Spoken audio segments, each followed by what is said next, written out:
जय श्री राम। जहाँ बहुएं सेवा नहीं करती, बेटा सेवा नहीं करते, पोता पोती सेवा नहीं करते, कुछ तो बेटियां ऐसी हैं जिन्होंने अपनी माँ को निकाल रखा है। कैसा लगता ये बात कहने में कितनी अच्छी लगती है कि यदि माँ बेटियों के हिस्से में आती तो कोई वृद्धाश्रम ना होता। मैं आपको 10 बेटियों 10 वृद्ध माताएं ऐसी दिखा दूंगा जिनकी बेटियां लेके आई हैं वृद्धाश्रम, साझा कर सकते हैं। राधे और फोन करने पर कह देती हैं हमें फोन करके परेशान ना करो। समय बदल गया मेरी माँ, कलयुग का प्रभाव केवल बेटों पर पड़ रहा है ऐसा नहीं है, सब पर पड़ रहा है। आजकल कुछ माताएं ऐसी हैं, कुछ बेटियां ऐसी हैं, कुछ बेटे ऐसे, कुछ हैं जरा से, सब नहीं, जो अपनी माँ का ख्याल नहीं रखते, सेवा नहीं करते। ये गौरी गोपाल वृद्धाश्रम ना इसलिए बनाना पड़ा। आज से कुछ साल पहले मैं एक बार कथा करने गया एक क्षेत्र में, तो वहां मेरे पास एक बूढ़ी माँ आकर रोती हुई बोली कि महाराज जी मेरा एक बेटा है, मैं चाहती हूं कि जब मैं मर जाऊं तो आप मेरी चिता को आग दें। उन्होंने मेरे से बोला। ये बात बहुत साल पुरानी है। मैंने माँ से कहा माँ आपका तो एक बेटा है और आप मेरे से आग लेना चाहती हो, क्यों? तब माँ ने रोते हुए कहा महाराज जिस बेटे ने जीते जी मुझे पानी नहीं दिया, जिसने जीते जी मुझे भरपेट भोजन ना दिया, ऐसे बेटे से मैं आग लेकर क्या करूंगा? मैं नहीं चाहती कि मेरा बेटा मुझे आग दे, क्योंकि उसने जीते जी पानी नहीं दिया। अच्छा एक बात बताओ, जिस बेटे ने जीते जी पानी ना पिलाया अपनी माँ को, जिस बेटे ने जीते जी भोजन ना दिया अपनी माँ को, क्या उस बेटे को माँ को आग देने का अधिकार है? जलाना ही कोई बात है क्या?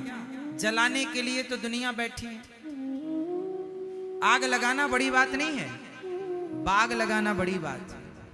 सेवा के बाग लगाते बच्चे तो आशीर्वाद दुआएं सब कुछ मिलता, लेकिन उन्होंने कुछ बेटों ने आग लगा दी अपने माओ की जीवन में, जो दर दर की ठोकर खाती हुई वो वृद्ध माँ गौरी गोपाल आश्रम में, गौरी गोपाल वृद्धाश्रम में रहती हैं।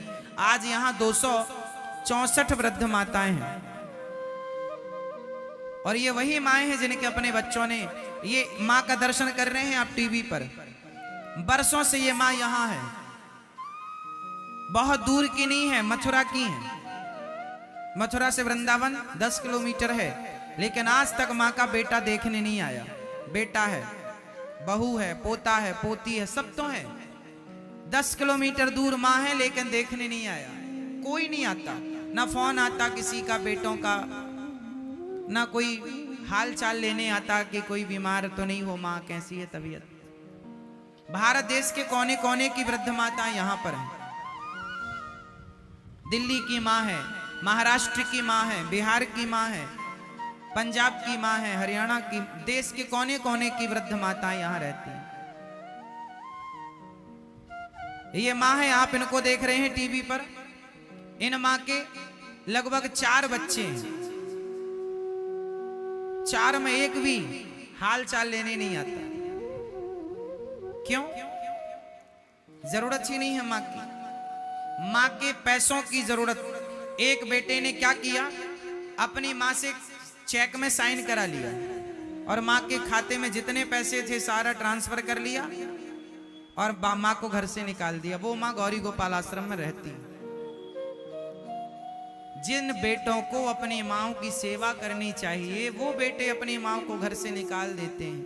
बताइए, ऐसा कलयुग में ही संभव है।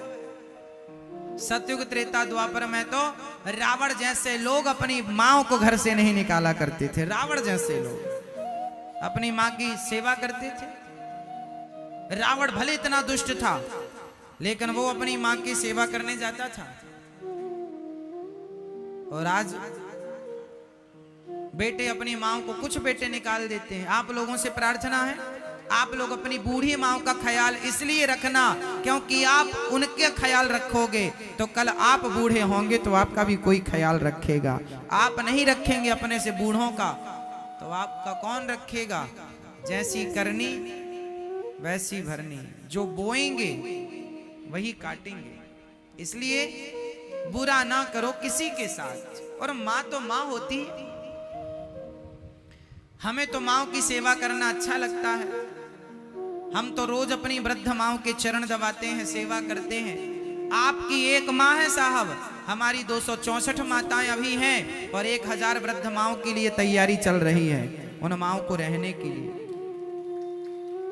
आप एक माँ संभाल सकते हैं कि नहीं? कोई कठिन है? यदि हम 264 माताओं की सेवा कर सकते हैं तो आप अपनी एक माँ।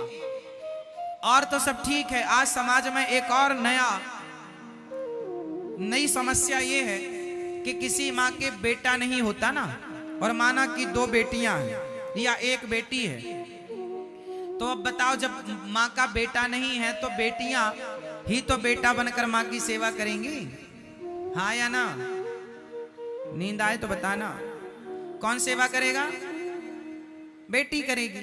लेकिन आज एक दामाद मेरे पास आए अपनी सास को लेकर, महाराज जी मेरी सास को रख लो आप। मैंने कहा ये आपकी कौन है? मेरी सासू माँ है।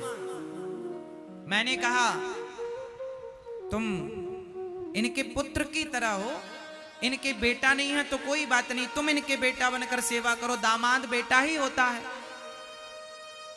तुम सेवा कर लो। नहीं महाराज जी हम थोड़ा व्यस्त रहते हैं, काम करते हैं। हमने कहा तुम कितना काम करते हो, कितने लोगों की चिंता है तुम्हें? बोले 4 लोगों की चिंता महाराज जी, हमारी पत्नी है, हमारे बच्चे हैं और हमारी माँ है। हमने कहा तुम्हारी भी तो माँ है, उसे रखा है तो सासू माँ तुम्हें बोझ लग रही है, तुम्हारी पत्नी की ही माँ है वो। बोला हमारे बेटा है, पत्नी है, परिवार में 4-6 लोग गिनाए उसने। मैंने कहा 6 लोग होते हैं, 6 लोग हैं और तुझे एक सासू माँ बोझ लग रही है। हमारे यहाँ तो परिवार में हमारी 264 माताएं हैं और तू लेके आया है 265वीं माता, तो हमें बोझ नहीं लग रही है, हम उनकी सेवा कर लेंगे, पर तुम्हें एक माँ बोझ लग रही है। मतलब आज का इंसान जानते हैं अपनी हर जिम्मेदारी से भागना चाहता है, कुछ ना करना पड़े, बस सेवा ना करना पड़े। कौन करेगा बताओ? कल तुम बूढ़े हो जाओगे, तुम्हारी औलाद तुम्हें घर से निकाल देगी फिर। इसलिए बड़ों का आदर करना सीखिए, बड़ों का सम्मान करना सीखिए। चाहे तुम्हारी सगी माँ हो या तुम्हारी सासू माँ हो, चाहे तुम्हारा खुद का बाप हो या तुम्हारा ससुर हो, बूढ़ा तो बूढ़ा होता है। और एक बात बता दूं, माँ की कोई जात नहीं होती और माँ माँ होती है, ना तेरी होती है ना मेरी होती है, माँ तो सिर्फ माँ होती है। क्या तेरी माँ और क्या मेरी माँ? माँ तो माँ है। ये तेरी माँ है, ये मेरी माँ है, ऐसा नहीं, माँ तो सिर्फ माँ है। मेरे हिसाब से यही है, इसलिए मैं सारी माँओं की सेवा करता हूं, क्योंकि मैं ये नहीं कहता कि ये तेरी माँ है ये मेरी, ना जी। जो तेरी माँ है वही मेरी माँ है, जो मेरी माँ है वही तेरी माँ है। एक माँ दो नहीं होती, माँ तो माँ होती है। सेवा करो साहब, मर जाएंगे। जो कमा रहे हो वो संग नहीं जाएगा, सेवा का किया पुण्य सेवा का फल साथ जाता है। सबसे बड़ा धर्म क्या है जरा बताओ, जोर से बोलना। परहित, गोस्वामी जी लिख रहे हैं, परहित सरिस धर्म नहीं भाई, पर पीड़ा सम नहीं अधमाई। इस धरती में सबसे बड़ा धर्म है तो परोपकार, परहित लोगों की सेवा सबसे बड़ा धर्म है। इसलिए दास अनिरुद्ध ने एक ही संकल्प, एक ही नारा, सेवा ही है धर्म हमारा। हमारा धर्म तो सिर्फ सेवा, सोते से लेकर जागते से लेकर सोते तक सेवा सेवा सेवा सेवा सेवा। आज मैं आपका परिचय एक वृद्ध मां से कराऊंगा। एक ऐसी मां, जिस मां ने बच्चों को उंगली पकड़कर चलना सिखाया, बोलना सिखाया, बच्चों का हर प्रश्न पूछने पर, बच्चों के हर प्रश्न पर हर उत्तर देती है माँ। बेटा पूछता है माँ ये क्या है, माँ ये कैसा, माँ समझाती है, सिखाती है, पूछती है। लेकिन वही माँ बच्चों के लिए बोझ हो जाती है। आप लोगों से मैं बार बार विनती करूं, अपनी